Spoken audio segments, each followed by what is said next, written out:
11:43 la hora en la República Argentina. Llegamos al momento del análisis TDS, estos casos que tanto nos gustan traer, porque precisamente si algo tiene el tema de la responsabilidad civil son las distintas ópticas que tiene a nivel de la justicia, muchas veces con situaciones como esta, ¿no? Que es la que vamos a plantear, un nuevo fallo de la Corte Suprema de Justicia de la Nación en favor del seguro, en favor de lo que es el seguro, una cobertura que se contrata con un límite por el cual se cobra prima, y cómo se desanda todo ese equilibrio que tiene que tener prima y riesgo cuando, en función de que hay una víctima, los jueces condenan a la compañía a pagar sin límite, y obviamente eso altera esa ecuanimidad o esa ecuación: contrato un riesgo, pago una prima para ello. El fallo es del pasado día 12, se conoció ayer, en la causa Gómez Roca, Javier y otros contra Creatores. Una causa que en realidad tiene acumuladas 3 demandas. El caso es, vamos a plantearlo lo que pudimos rescatar, porque al ser un caso muy viejo, muchas veces no se llega hasta la demanda o el fallo de primera instancia. Lo primero que encontramos acá es el de la Corte, pero nos cuenta que este es un caso en el cual 3 chicos, por eso hay 3 demandas, se enfermaron con el síndrome urémico hemolítico al estar en una pileta de un establecimiento educativo que tenía una colonia de vacaciones. Esto ocurre en febrero del 2005. Miren hasta dónde nos tenemos que retrotraer, y los plazos muy extensos y las consecuencias, obviamente, que esto genera. Porque este caso, donde hubo un informe oficial que decía que el origen más probable de esa enfermedad como foco común fuese la pileta del establecimiento, después se encontró en los análisis que había rastros de la Escherichia coli, termina en una condena a los responsables del establecimiento, al establecimiento en sí, que era una sociedad anónima, tal como fija el código, tanto el código anterior como el nuevo, los responsables del instituto, y se fija una indemnización para cada uno de los 3 menores y los padres de cada uno de ellos. El fallo de Cámara, que es del 2014, miren desde dónde están, y ahora vamos a ver el tema de que ya esto fue recontraembargado y ejecutado contra la compañía, termina en una indemnización cercana a los 4,5 millones de pesos, comprensivo de el daño emergente y el daño moral de los chiquitos y de los padres. Además, con la tasa activa desde la fecha del hecho, dijimos febrero del 2005, más o menos un redondeo daba algo así como 13 millones de pesos, a lo cual había que agregar, esto sí, a valores del fallo, cerca de 2,5 millones de pesos de honorarios de parte actora, mediadora y peritos que quedaba a cargo de los condenados. Ahora bien, ¿qué pasaba? La compañía de seguros, o mejor dicho, el instituto, tenía una póliza integral multirriesgo con una compañía de seguros, Meridional, donde la cobertura a valores del 2005, a fecha del siniestro, eran 200.000 pesos. La misma Cámara hace el cálculo con un ajuste por índices de actualización y daba que al momento del fallo eso representaba poco menos de 1 millón, 800 y pico de miles, quieren redondearlo a 1 millón, pero fíjense la diferencia, 1 millón contra 13 millones de capital de condena e intereses. Bueno, ¿qué es lo que dicen los camaristas? Hacen el foco en 2 aspectos. El primero y principal, la insuficiencia de suma asegurada. Y dicen claramente, aplicando conceptos de la Ley de Defensa del Consumidor, que el límite resulta irrazonable, contrario a la finalidad que inspira un seguro obligatorio por siniestros sufridos por alumnos y por lo tanto inoponible a la víctima. El seguro contratado en tales condiciones equivale prácticamente a la inexistencia de cobertura. Y si la compañía aseguradora celebró un contrato con un límite asegurado tan exiguo, violando normas imperativas, debe cargar con sus propias consecuencias.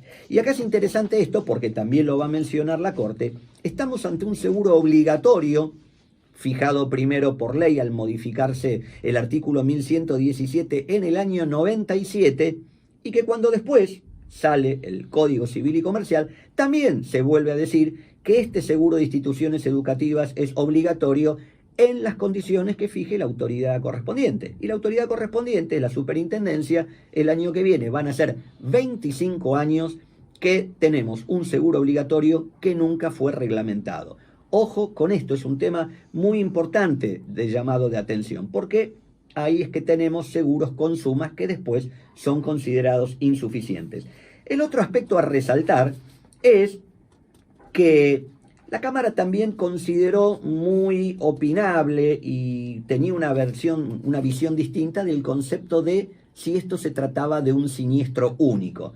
Porque si bien el origen o el foco pudo haber sido efectivamente el contagio en la pileta, un chico ingresó al hospital un día, otro ingresó a otro. Entonces la Cámara decía que para ellos esto eran 3 eventos y atacaba la redacción de la cláusula en cuanto introducía un concepto que es el de ocurrencia. Si nosotros revisamos las condiciones de póliza históricas, habla de acontecimiento, habla de evento, todo evento que puede dar lugar a uno o más reclamos de un mismo hecho generador. Habla de acontecimiento. Pero esta compañía es norteamericana y justamente de allá viene esta idea de ocurrencia. Muchos hablamos entre todos cuando hablamos de responsabilidad civil si es claims made u occurrence, pero el occurrence como tal no está definido. Y de hecho la Cámara se toma el trabajo de agarrar el diccionario de la Real Academia, tomar la palabra ocurrencia, ver las acepciones, por ejemplo, qué ocurrencia, lo que está diciendo ahora el profesor Tornato, pero ocurrencia como tal en la póliza no figura. Entonces también discutía si acá tenemos que hablar de 1 o 3 eventos. Recuerden que las pólizas de responsabilidad civil comprensiva en general tienen las famosas 2 reposiciones o reinstalaciones para siniestros diferentes. Lo concreto es que esto, como se imaginarán, año 2014, recién 2016 consiguió subir a la Corte. En el medio, ¿qué pasó? Ejecutaron a la compañía, porque no sé si decir en el 100%, en el 95% de los casos, la Cámara no acepta el recurso extraordinario que suspendería el efecto, sino que entiende que es una mera discusión o diferencia con el concepto que tuvieron los jueces, no acepta el recurso, entonces la compañía tiene que ir en queja a la Corte. Pero mientras tanto, esto no lo pudimos ver en el expediente, pero no tengo ninguna duda, todo esto fue ejecutado contra la compañía. ¿Cuál es el tema? Me encantaría poder hablar con el abogado de la compañía de acá a fin de año a ver cuánto realmente de lo que se pagó de más pudo recuperar, porque esa diferencia entre lo asegurado y lo que está condenado debería hacerse cargo el instituto.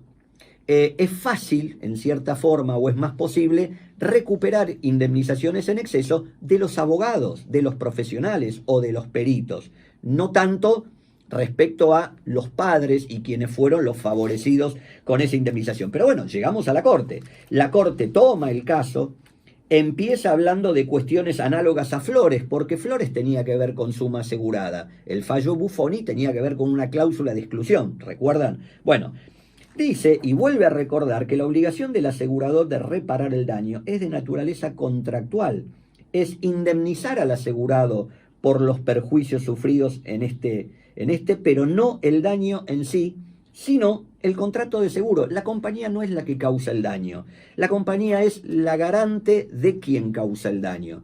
Pero por eso extenderle en totalidad el monto de la condena es inadecuado, lo ha dicho varias veces. Y el párrafo respecto a la super. La circunstancia que el seguro civil, de responsabilidad civil obligatorio de establecimientos educativos no haya sido específicamente reglamentado por la superintendencia, no puede colocar a la aseguradora en la posición de tener que asumir un monto mayor que el asegurado de acuerdo a la prima convenida contractualmente con la institución educativa. Así que, bueno, la Corte vuelve a explicar que no hay un fin social en el seguro, que el seguro responde en la medida del seguro.